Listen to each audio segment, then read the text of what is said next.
સ્વાગત છે તમારું મિત્રો મારી YouTube ચેનલ રસોઈ ઘરમાં। આજે આપણે બનાવીશું ખૂબ જ સ્વાદિષ્ટ અને સરળ વેનીલા કેક। તો ચાલો શરૂ કરીએ આજની આપણી આ રેસીપી। તેના માટે સૌથી પહેલા આપણે લેશું 1 કપ મેંદો અને તેમાં ઉમેરીશું 2 ચમચી ચણાનો લોટ। ચણાનો લોટ ઉમેરવાથી કેકનો કલર ખૂબ જ સરસ આવે છે।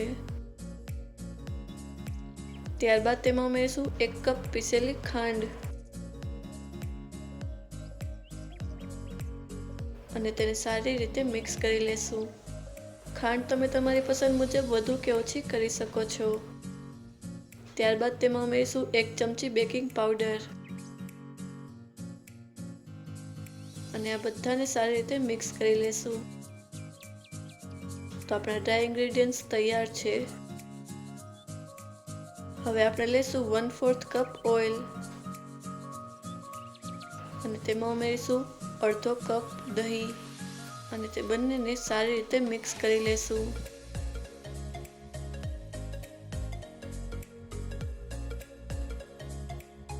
ત્યારબાદ તેમાં આપણે તૈયાર કરેલા ડ્રાય ઇન્ગ્રેડિયન્ટ્સ ઉમેરતા જવાનું છે અને તેને મિક્સ કરતા જવાનું છે।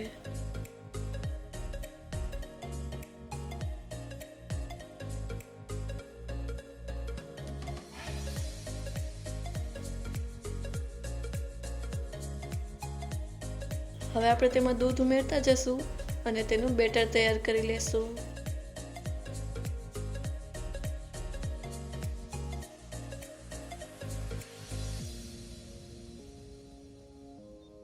આપણે આ કન્સિસ્ટન્સીનું બેટર તૈયાર કરવાનું છે। ત્યારબાદ તેમાં ઉમેરીશું અડધી ચમચી વેનીલા એસેન્સ।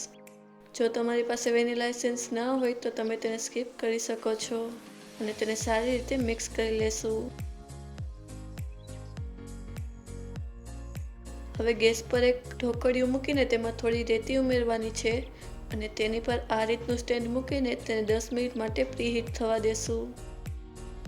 ત્યારબાદ થોડી તૂટી ફૂટી લઈને તેમાં 1 ચમચી મેંદો ઉમેરવાનો છે અને તેને સારી રીતે મિક્સ કરી લેવાનું છે। હવે તે તૂટી ફૂટીને આ બેટરમાં ઉમેરીને તેને સારી રીતે મિક્સ કરી લેશું। આ રીતે કરવાથી બેટરમાં તૂટી ફૂટી તળિયે ચોંટશે નહીં। હવે આપણે તેમાં ઉમેરીશું અડધી ચમચી બેકિંગ સોડા અને તેની પર 1 ચમચી દૂધ ઉમેરીને તેને સારી રીતે મિક્સ કરી લેશું। આ રીતે કરવાથી બેકિંગ સોડા એક્ટિવ થઈ જાય છે। ત્યારબાદ આપણે લેશું કેક ટીન અને તેને આ રીતે ઓઇલથી ગ્રીસ કરી લેશું। હવે તેમાં આ રીતે થોડો મેંદો ઉમેરીને તેને સારી રીતે કોટ કરી લેવાનું છે જેથી કેક સરળતાથી ડિમોલ્ડ થઈ શકે। હવે આપણે કેકનું જે બેટર તૈયાર કરેલું છે તેને કેક ટીનમાં ઉમેરી દેશું અને તેને આ રીતે ટેપ કરી લેશું જેથી તેમાં કોઈ બબલ્સ ના રહે। હવે આપણે બેટર પર તૂટી ફૂટીને આ રીતે ગાર્નિશ કરી દેશું। ઢોકળિયાને આપણે પ્રીહીટ કરી લીધેલું હતું તો તેમાં કેક ટીન મૂકીને તેને મીડિયમ ફ્લેમ પર 40 મિનિટ માટે બેક થવા દેશું। 40 મિનિટ થઈ ગઈ છે અને કેક ખૂબ જ સારી રીતે ફૂલાઈ ગયો છે। તો આપણે આ રીતે છરી વડે તેને ચેક કરીશું। છરી એકદમ ક્લીન બહાર આવે છે એટલે કે કેક સારી રીતે બેક થઈ ગયો છે। તો હવે આપણે ગેસની ફ્લેમને બંધ કરી દેશું અને કેકને અડધી કલાક માટે ઠંડો થવા દેશું। અડધી કલાક થઈ ગઈ છે અને કેક સારી રીતે ઠંડો થઈ ગયો છે। તો હવે આપણે તેને ડિમોલ્ડ કરીશું। તમે જોઈ શકો છો કે કેક કેટલો સરળતાથી ડિમોલ્ડ થઈ ગયો છે।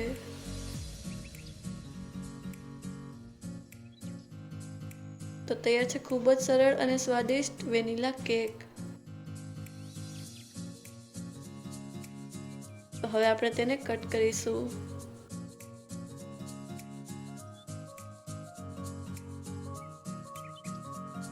તમે જોઈ શકો છો કે કેક કેટલો સોફ્ટ અને સ્પંજી બનેલો છે। તો તમે પણ આ રીતે કેક બનાવીને એકવાર જરૂરથી ટ્રાય કરજો।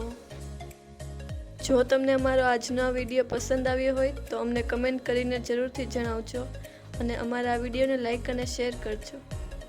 જો તમે અમારા ચેનલ પર નવા હો તો ચેનલને સબસ્ક્રાઈબ કરો અને બાજુમાં આપેલા બેલ આઇકનને પ્રેસ કરો, જેથી